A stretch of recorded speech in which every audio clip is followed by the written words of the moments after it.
I'm going to start this review a little differently. I have yet to write down my review and watch the film. Now, I have seen this movie before. I did see it in theaters. But I wanted to, do this really quick and say that I am, as much as I dislike this movie, I am going to give it its fair shot and rewatch it. The reason that I'm doing this, for one, is because I haven't seen it in forever, and it's a Halloween movie. And, Halloween is my favorite horror movie. And I just despise that I hate a sequel so much in this franchise. Like, I don't like H2O, no doubt about it. But I don't just outright hate it. I saw this in the theater. Day it came out, I saw it was me and a friend of mine. The entire theater was completely packed, and we were the only white people in the theater. And the theater going experience that I had with the film itself was wonderful. It was a completely filled theater with like 99.9%, except for us, African American people. And those people were hilarious. They were talking throughout the entire film. I haven't really been in a theater with that many African Americans, so I don't know if that's, just how it normally is. But if it is, it's a wonderful theater experience. Unless you're trying to pay attention to a movie. If you're watching something that you need to think during, it would be horrendous. But something awful like this, like Halloween Resurrection, it was pretty wonderful. There was so much commentary, colorful commentary that was hilarious. The women in the theater were just fighting like across the theater with each other that Busta Rhymes was actually their boyfriend.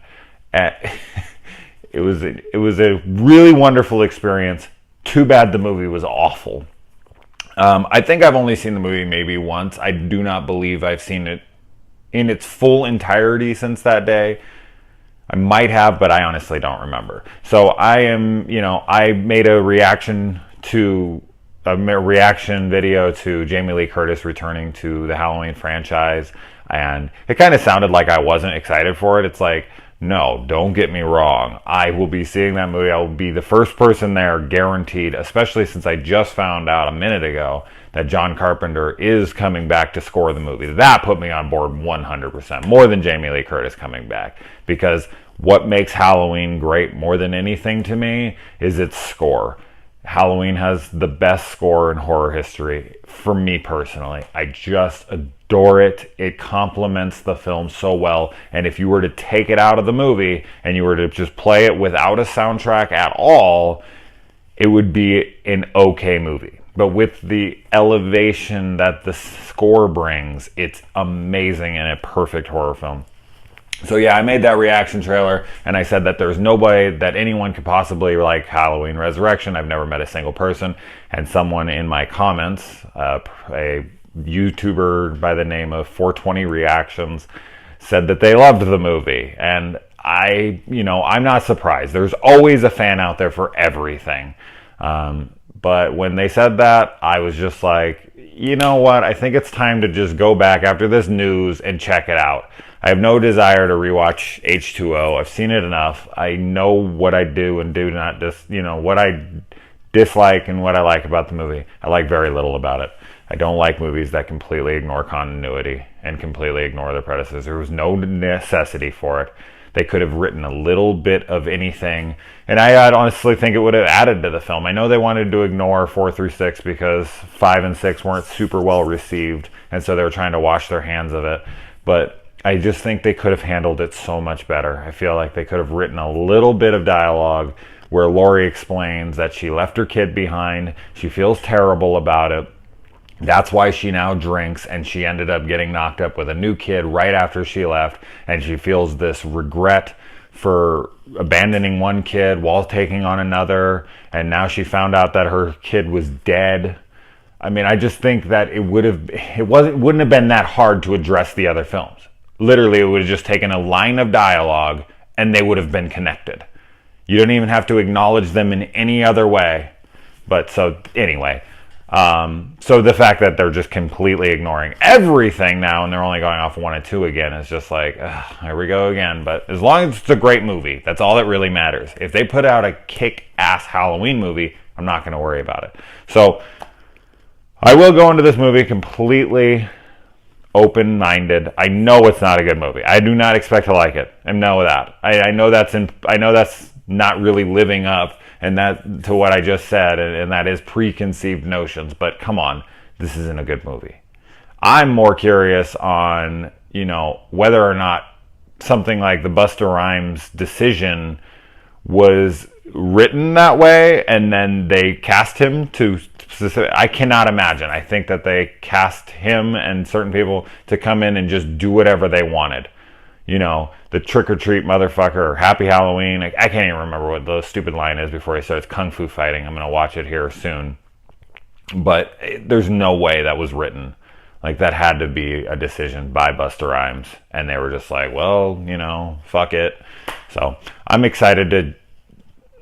hesitantly excited to check this out again. I think I'm going to have a lot of fun reviewing it at least. But I will give it its fair day in court.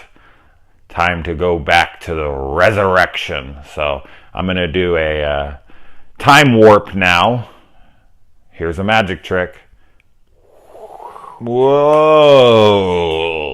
Time travel is dizzying. Okay, that was a bad joke. Anyway, so I just watched the movie. Oh, fuck. It's so bad.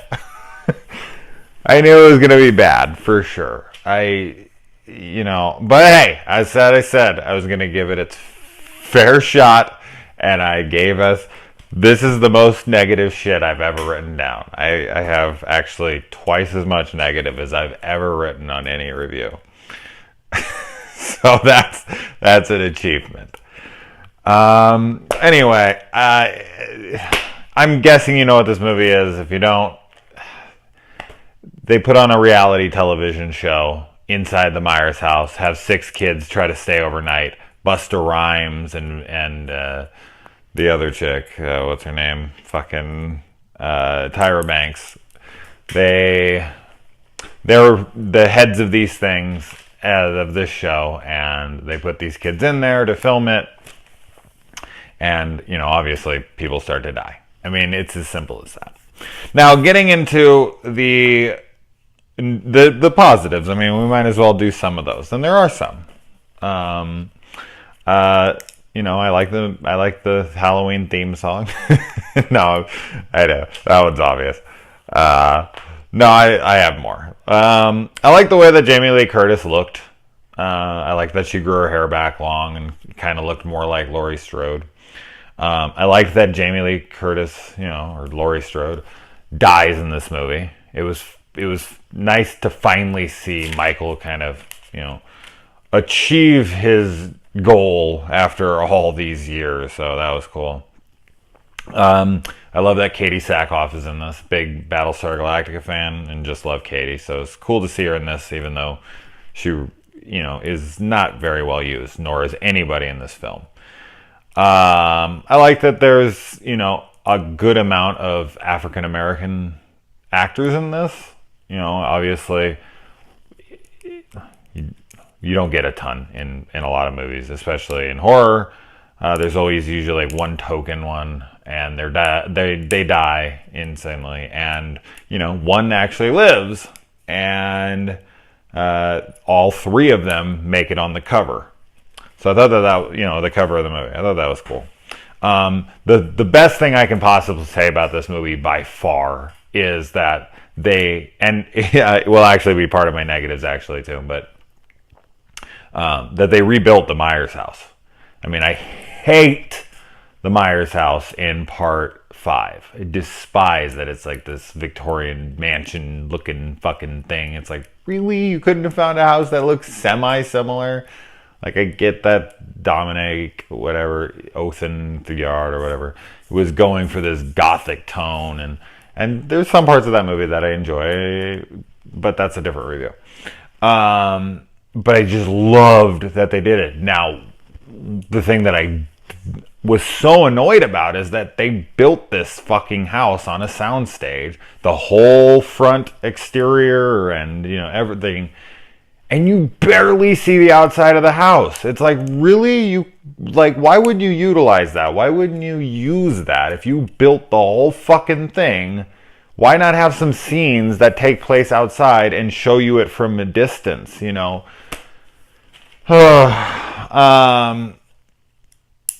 I like that the first death that happens after the kids start their, you know, reality TV thing happens pretty quickly. You know, it kind of immediately jumps to it.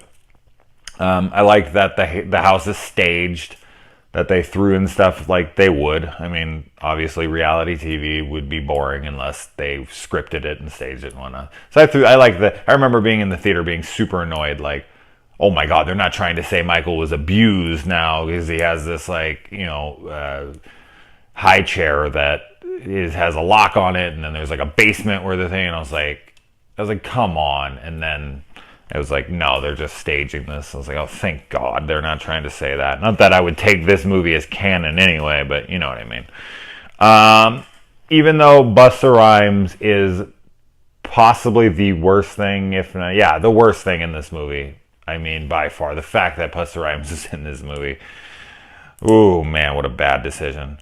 But I like that he fights Michael Myers back. Like, do I like that it's kung fu? Fuck no. But the fact that someone actually, like, fights him and, like, you know, kind of reminds me of Paul Rudd kicking his fucking ass at the end of 6, the theatrical cut, with a pipe. It was just like, yes, beat the fuck out of him. So it's good. And then I like that they threw in Michael's sit up and look over from Halloween 1, you know, when at the very end of this movie. That's about it. That's about as much negative or positive as I can possibly say about this movie. Now getting straight into the negatives. Even though I'm not a big fan of H2O, I've said that many times, one thing I really did enjoy about the ending of H2O was something I've always wanted to see in a movie like this, is the killer killed. I mean, Laurie does shoot him through the fucking eyeballs with 2 shots from a, you know, huge ass hand cannon, but that should have killed him, obviously. And how he has eyeballs still, besides all that, like chopping his fucking head off, like cutting his head off. That was awesome. It was like, yes, she cut his fucking head off. How cool. And then to take that away, like one of the only things I like from H2O, this movie, like, retracts and is like, nope, that sucked. I knew it was going to happen, though. As soon as they announced Resurrection, I was like, oh no, they're going to say somebody else was underneath that mask. How dumb. This new mask is horrible. The hair on it is just dreadful. It looks like a fucking chia pet. If you've ever watched Halloween 4 really closely, there's a scene where Jamie Lloyd and Dr. Loomis are walking inside her school. Like, they break into the school and they're looking for a place to hide. And they go up, you know, Loomis goes up to a door and he's about to open it, and Michael, like, comes up and grabs him and throws him through, you know, one of the windows in the door. And in that shot, if you really, like, watch closely, Michael's wearing this mask, like the regular mask, but for some reason the hair is, like, completely white, and it just makes me laugh out loud every fucking time I see it. And I always think it's like the worst mask in the franchise, is just that 1 second. This fucking mask obliterates that one. Oh my God, the mask in this is dumb. I feel like I could go to Spirit and get a better fucking Michael Myers mask than this. The fact that Jamie Lee, or Laurie Strode, traps Michael in this, like, rope device that she has with a winch. And really? Like, she lures him out there and she gets him to step into this 1 inch area, you know, or 1 foot area, and then has a wench in a fucking government building that she's like, how did she get up there, and how does no one know that's there? And come on, man, fuck. I mean, I'm willing to look past a lot of shit. I watch dumb horror movies all the time. I say this, but fuck, there's some times where it's just like, when you write stuff like this, you're, oh, God. Michael, when he falls off of she comes up to take the mask off him because she thinks like, oh, maybe I'm fucking up again. It's like, come on, really? But anyway, she goes and she reaches out for him and he grabs her and he pulls her down. It's so stupid. But then Michael is holding, if you paid really close attention, I had to actually rewind it really quick because I was like, did I just see what I saw? He's hanging onto the ledge above with Lori hanging from him from a rope. She's clutching onto his body and he's no problem. And his arm isn't even like fully extended. It's like this. So it's like, he's actually holding, with his bicep. He's holding on with 2 fingers and they're like just this much of the ledge. Oh man. I was like, Michael is pumping iron. That was bad. I hate that this is a reality TV spin. I think that, this movie suffers from a lot.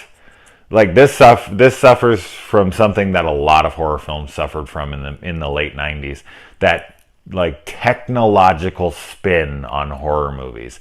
A ton of horror franchises went through this problem, from Hellraiser, there's a slew of them, and this it just sucks that it had to happen to Halloween, where they were just like, I blame this on MTV's Fear. If you ever remember, there was a show on MTV called Fear from 2000 to 2002. This movie came out in 2002, right at the end of it, right at the height of its popularity, when they probably signed off on this in 2001. That would have been when it was most popular. And it was when people get hired to, or get picked to go to these haunted locations or places where horrible things happen. They're filmed, and if they can stay the night there, they win a prize. Just like in this movie. I can almost guarantee that's where the premise of this movie came from. Watching it right now just reminded me of that. And it just sucks that, there's no way this was ever going to be good. And the fact that they threw in Busta Rhymes, I mean, it's just such a poor choice. It was literally like, what else can we do? I honestly think this was a grab at the African American community. Like, okay, what can we do to boost sales? Well, let's make it a reality TV spin and let's market it to, an African American audience. Like, we'll throw in a bunch of black people. Like, it's just so underwhelming. There's nothing. Anyway, there's more here.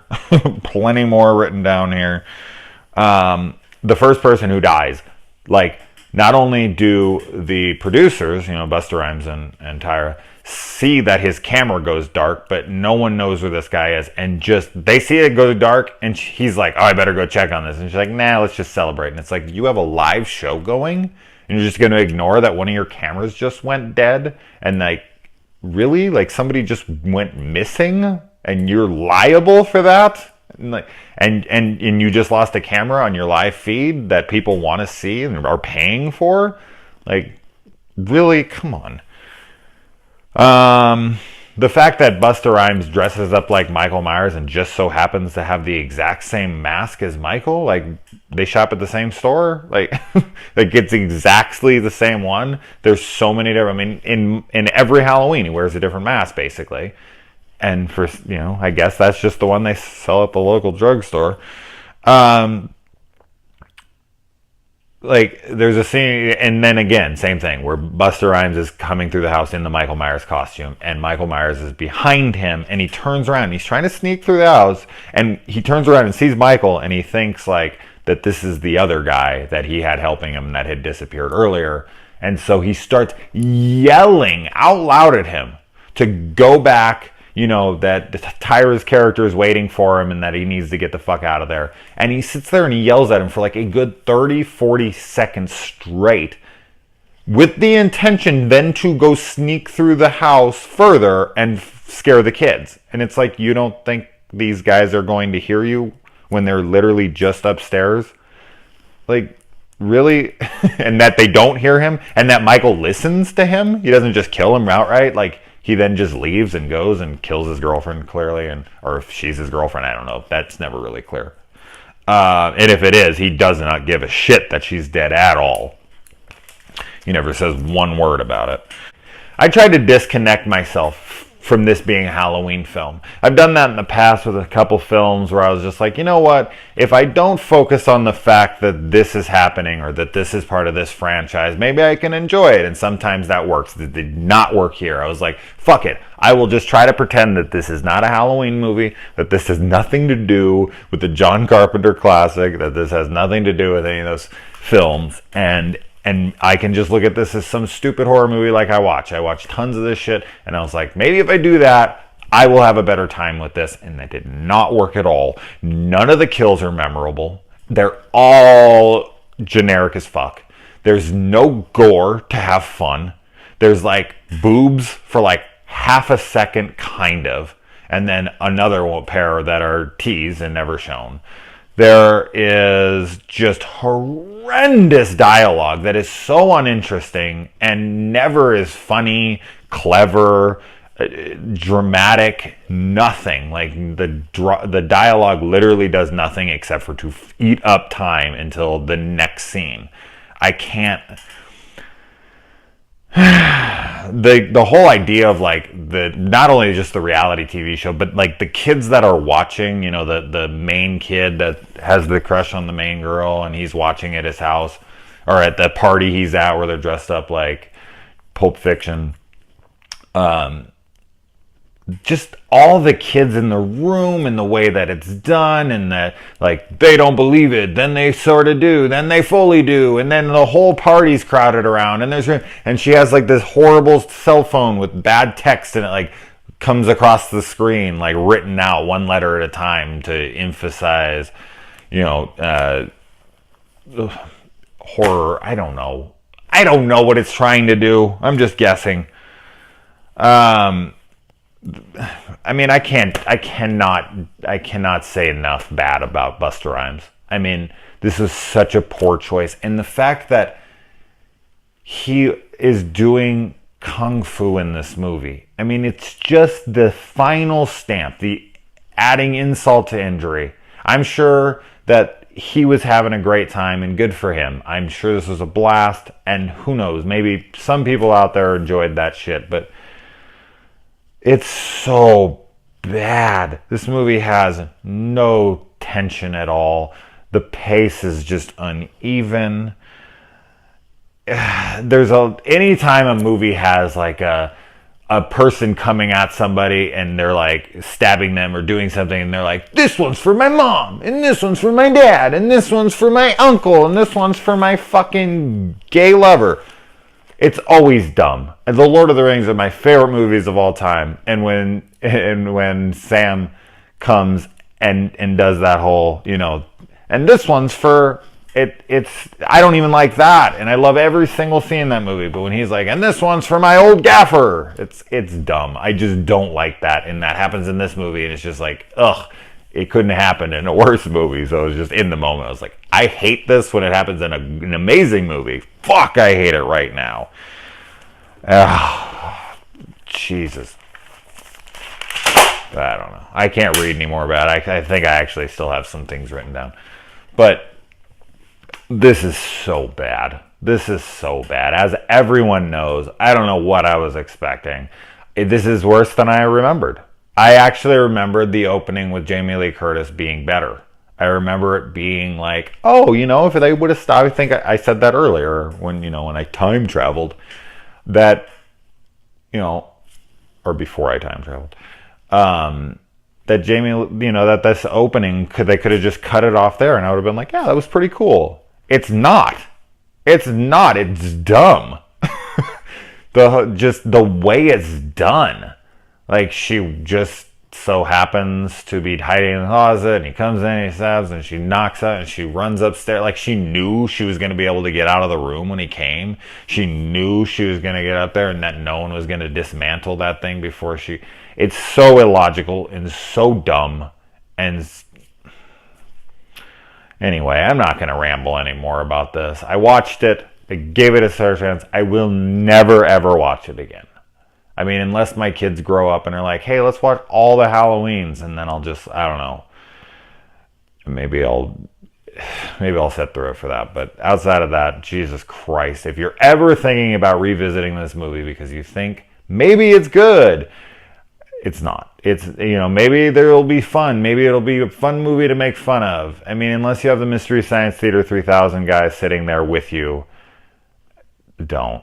I think this is by far the longest review I've ever done, and 90% of it's negative, which I hate because I don't like bagging on movies, but shit, this movie is begging for it. So I'm signing off. Time for bed. I hope I can sleep from this nightmare of a movie. Hey, I guess it kind of scared me because it was so terrible. So maybe it kind of achieved what it was going for. All right. Trick or treat, motherfucker!